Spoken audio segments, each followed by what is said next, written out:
This week's module is Module number 8, the Presidency.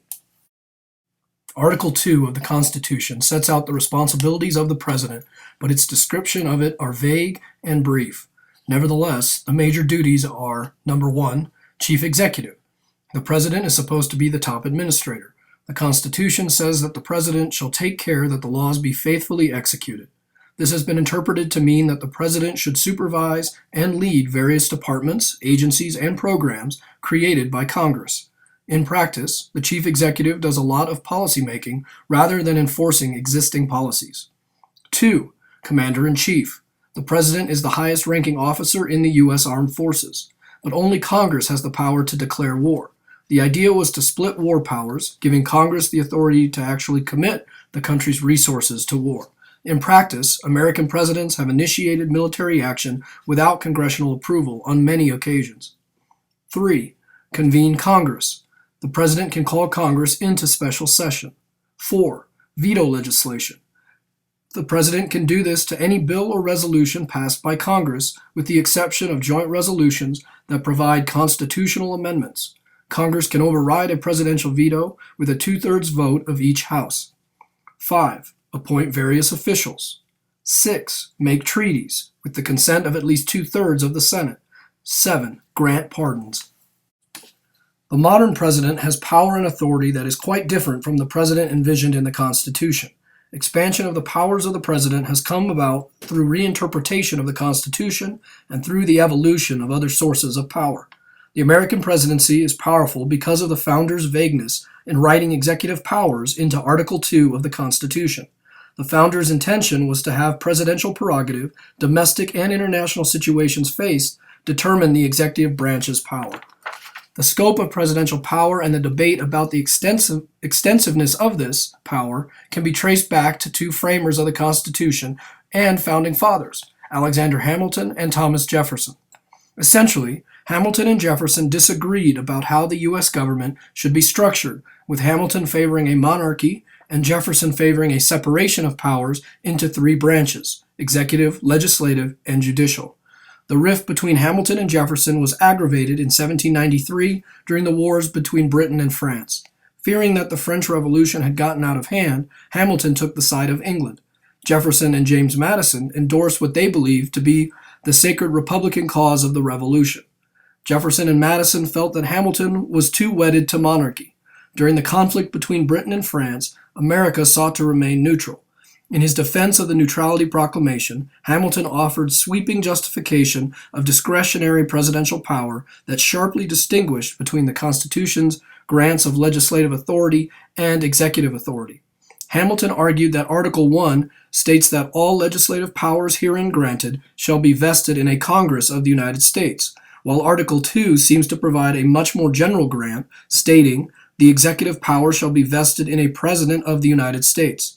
Therefore, the absence in Article 2 of the words herein granted clearly indicated that the executive power of the nation was exclusively the President's and subject only to the exceptions and qualifications expressed in the Constitution. In effect, Hamilton and his Federalist compatriots sought to bestow wide-ranging discretion to the executive branch. Jefferson understood the need for executive power, but he wanted this power to be more in line with his belief of popular rule. After witnessing many wars and rebellions, Jefferson was concerned with centralizing power and constructing significant checks separating the purse from the sword, and leaving with Congress the power to raise military forces and initiate military action. Despite placing the power to declare and fund war in Congress, presidents still use their prerogative to expand the scope of executive power. One example is Andrew Jackson, who believed in equality of opportunity, namely that no one should have special privileges over anyone else. Jackson was the first president to use the spoils system extensively to hand out appointments in government solely for partisan reasons. Another reason for the expansion of executive power during this time was presidential protection of the Constitution. Presidents such as William Howard Taft, Theodore Roosevelt, and Abraham Lincoln were quite influential in expanding executive power while simultaneously defending the Constitution. For Taft, power could not be used unless backed up by the Constitution. Roosevelt, on the other hand, viewed the executive as the steward of the people, and his view of executive power was one that argued for free rein of the executive to act for the public welfare whenever and in whatever manner was necessary, unless prevented by direct constitutional or legislative prohibition. Roosevelt believed that the delimitation of presidential power during the 19th century had rendered the American political system impotent and subject to capture by special interests. In the 20th century, studying the presidency was known as the study of the modern presidency. In other words, the presidency became the country's preeminent source of moral leadership and legislative guidance, which saw the presidency develop into a full-blown institution. The modern presidency is synonymous with the presidencies of FDR and Eisenhower. In the midst of fighting the Great Depression, domestic agencies sprang up, and FDR felt he needed more administrative power to control and direct these many new agencies. In 1936, FDR asked 3 public administration scholars, led by Louis Brownlow, to provide a report that would justify an expanded presidential apparatus, along with the necessary legal power to take much more direct control of the executive branch. In 1939, the president's efforts were realized with the establishment of the Executive Office of the President. Eisenhower's contribution to the institutional presidency stems from his years as a military officer. He established a hierarchical advisory system and expanded the bureaucracy, with many working groups having to report to a chief of staff. It is important to note that at this time, after the consolidation of presidential power after World War II, scholars viewed the president as a great communicator and leader, having witnessed FDR lead the country through the Great Depression and Eisenhower being the victorious Allied commander. As such, scholars were interested in studying how presidents could persuade their staffs, fellow politicians, and constituents to get work accomplished. The most notable of such scholars was Richard Neustadt and his book Presidential Power and the Modern Presidents. Neustadt argued that the president's power derived from his style, informal dynamics, and ability to persuade. Today, there are 16 executive branch departments. Of these, State, Treasury, Justice, and Defense were first. Interior, Agriculture, Labor, and Commerce came during the late 19th and early 20th centuries, and Health and Human Services, Transportation, Energy, and Education were established after 1950. In the 1970s, Veterans Administration and the Environmental Protection Agency were added. After much debate, in 2002, the Department of Homeland Security was established. Today, the largest executive department and the largest single employer in the country is the Department of Homeland Security, followed closely by the Department of Defense. The executive branch is also made up of the Cabinet. The Cabinet is composed of the heads of the departments in the executive branch and a small number of other key officials, such as the head of the Office of Management and Budget and the U.S. Ambassador to the UN. The Cabinet is supposed to be an advisory body that discusses policy options. These agencies are crucial for the President in terms of executing the laws passed by Congress. Another important component of the executive branch is the White House staff. All presidents depend heavily on key aides in the White House staff. They advise him on his most crucial political choices, devise the general strategy the administration will follow in using congressional and public support, and control access to the president to ensure that he has enough time for his most important tasks. The power of the staff, particularly the chief of staff, varies from presidency to presidency. Nixon's chief of staff, H.R. Haldeman, dominated everyone and ran a tight ship, while others have used a more collaborative approach, depending upon how the president wanted to receive information. Presidents also have a national security advisor and a national security council to keep them advised of current foreign policy issues.